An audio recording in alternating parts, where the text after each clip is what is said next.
Indicator দেওয়া থাকছে।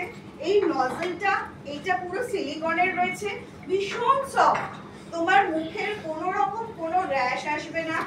যদি কোনো রকম পিম্পলস অ্যাকনে থাকে সেটাতেও কোনো অসুবিধা হবে না। আমি ওর উপর দিয়ে দেখাচ্ছি।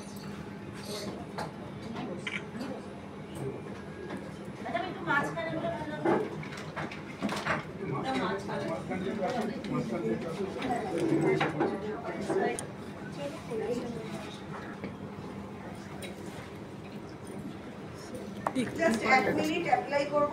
এটা কি দেখে খুব কষ্টের কিছু মনে হচ্ছে পৃথা? একটু লাগছে?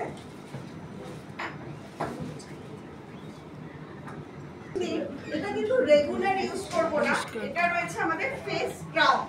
তো এই স্ক্রাবটা আমাদের রেগুলার ইউজের নয়, উইকে 2 থেকে 3 দিন আমরা এটা পরিষ্কার করা হলে বাস ফেস স্ক্রাব। আর আমি যে রেঞ্জটা দেখাচ্ছি হেমল্যাব,